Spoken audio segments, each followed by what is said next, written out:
Halo, sobat semua. Selamat datang di channel Riwayat Dwi Pantara. Channel informasi tentang sejarah Indonesia dan Asia Tenggara. Sejak kapan kekristenan mulai masuk ke Indonesia? Tahukah kalian, ternyata umat Kristiani telah ada jauh sebelum kedatangan pedagang Eropa pada awal abad ke-16. Bagaimana sejarah lengkapnya? Ikuti video kali ini hingga tuntas.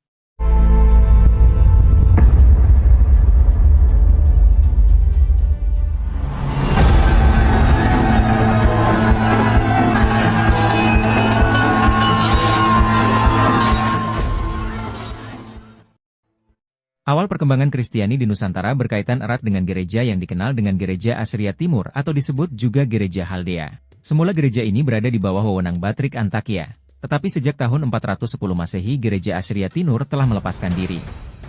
Pada awal abad ke-6 timbul peperangan antara Bizantium dan Persia menyebabkan banyak kaum Kristiani mencari daerah yang lebih aman di kawasan timur. Hal itu menyebabkan gelombang penyebaran orang Kristiani ke India.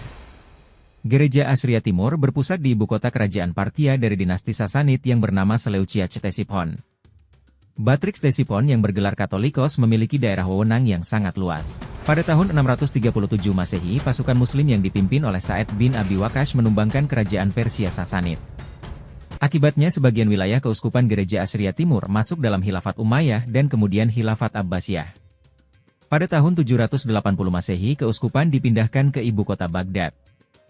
Pada masa kejayaannya Katolikos dari Baghdad mengepalai gereja Kristen yang meliputi Kubrus, Irak, Persia, Manchuria, Mongolia, India, Sri Lanka, Sumatera dan Jawa. Setelah Baghdad dihancurkan oleh Hulaguhan pada 1258 Masehi, tahta keuskupan dipindahkan ke Trivandrum di India Selatan. Perkembangan gereja Asria Timur di Malabar, di pantai barat daya India, dimulai pada tahun 345 Masehi. Sejumlah orang Kristiani Asria ini telah menetap di Malabar bersama sejumlah umat Kristiani setempat yang akhirnya dikenal sebagai Kristiani Shro Malabar. Sedangkan berita awal tentang gereja di India Selatan dan Sri Lanka tercatat di buku Topographia Christiana karangan Cosmas Indicopleustes pada tahun 525 Masehi. Setelah berita itu sejumlah besar kesaksian sejarah tentang umat Kristiani di India pada zaman kuno banyak ditemukan. Dari Malabar dan Trivandrum ini Kristiani meluas ke berbagai tempat, termasuk ke Nusantara. Pada akhir abad ke-7 umat Kristen Malabar mengutus beberapa imam ke Mesir untuk memohon kepada Batrik Koptis agar dikirim seorang uskup lagi. Para utusan itu membawa laporan lengkap tentang situasi gereja di daerah timur, termasuk di Asia Tenggara. Laporan itu dimuat di kitab Nazm al-Jauhar, sejarah gereja karangan Said al-Batrik. Rupanya gereja Asria Timur di Malabar terus berkembang dan karena situasi politik dan letaknya yang sangat jauh agak terlepas dari gereja induknya di Irak. Tidak mengherankan pada saat kedatangan orang Portugis di bawah Vasco da Gama pada tahun 1498 mereka bertemu dengan orang-orang Kristen setempat. Untuk daerah Timur Jauh atau Tiongkok tercatat kedatangan seorang rahib Asria bernama Olopen pada tahun 735. Banyak gereja didirikan atas perintah Kaisar Xuanzong, di antaranya gereja terbesar di Chang'an pada tahun 638 Masehi. Hal itu terungkap dari sebuah maklumat Kaisar tertanggal 4 Februari 781 Masehi yang dipahatkan pada batu di sebelah An, ibu kota provinsi Shaanxi.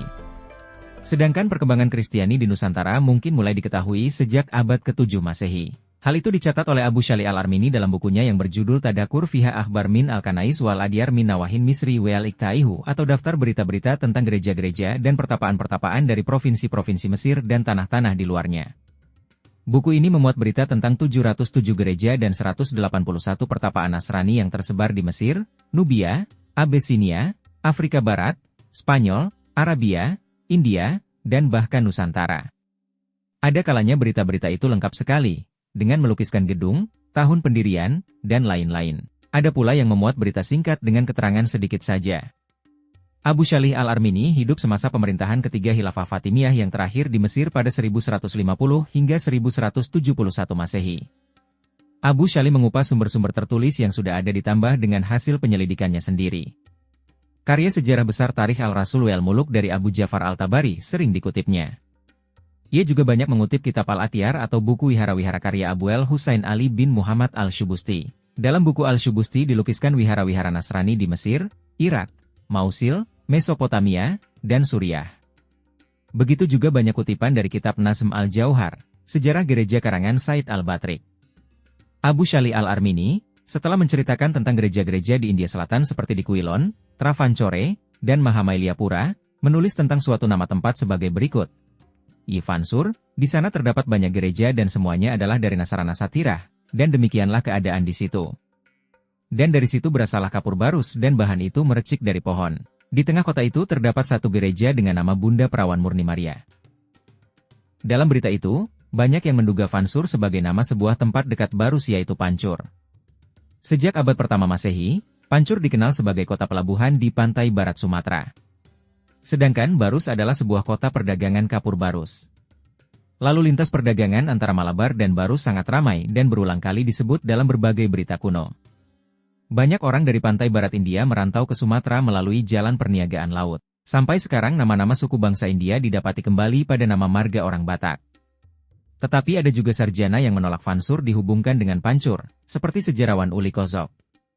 Menurutnya Fansur yang disebutkan Al-Armini adalah Mansur atau Mansyuriah, suatu tempat di muara sungai Indus. Sekarang termasuk dalam wilayah negara Pakistan. Sepucuk surat berbahasa Suriah kuno dari uskup di Baghdad, Ishoyah ketiga, pada tahun 650 Masehi terdapat berita menarik. Surat itu ditujukan kepada seorang metropolit dari Fars bernama Shemon, yang pada waktu itu mencoba memisahkan diri. Dalam suratnya, Ishoyah ketiga menyesalkan perpecahan dan akibat-akibat buruknya diantaranya kemunduran gereja India yang terbentang dari Laut Parsi sampai ke negeri Kalah.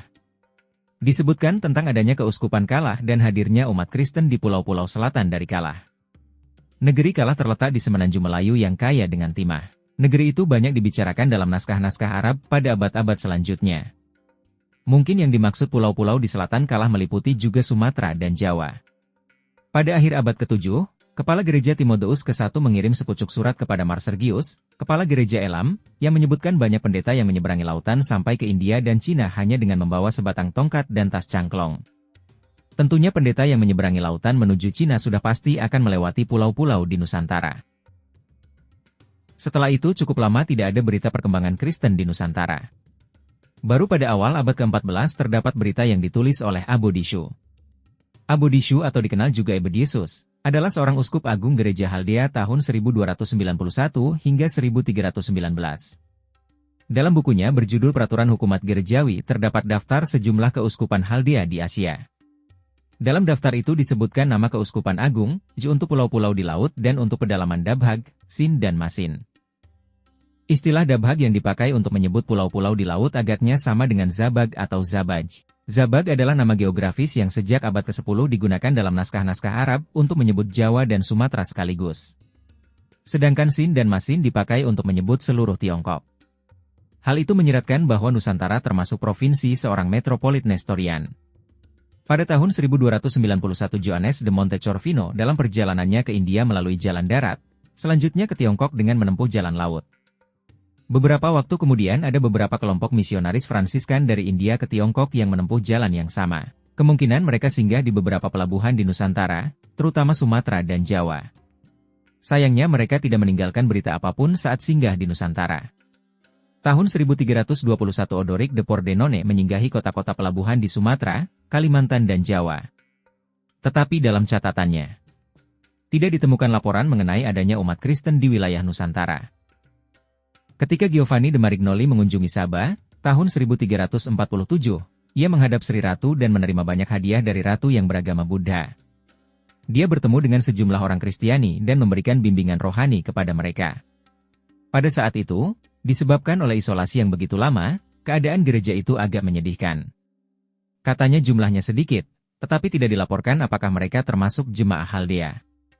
Ratu Sheba yang dikatakan Giovanni de Marignoli, kemungkinan besar adalah Ratu Tribuana Tunggade yang memerintah di Majapahit pada tahun 1328 hingga 1350. Dari naskah lain diketahui bahwa pada tahun 1445 dilakukan penggabungan dengan gereja Assyria Timur dan diperkuat dengan dua uskup baru dari Mesopotamia. Mar Yakub ditempatkan di Malabar dan yang lain untuk daerah yang lebih timur. Mungkin yang dimaksud dengan daerah yang lebih timur adalah Dahabak atau yang dikenal sebagai Jawa. Sedangkan di Malaka, pada tahun 1610 orang Portugis menemukan puing-puing pondasi gereja Haldea.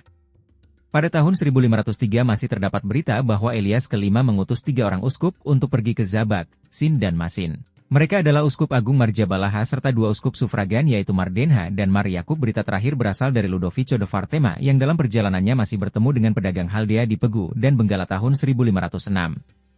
Tetapi dalam perjalanan selanjutnya ke Jawa, Kalimantan dan Maluku dari tahun 1506 sampai 1508 tidak terdapat berita tentang adanya gereja Haldea di sana.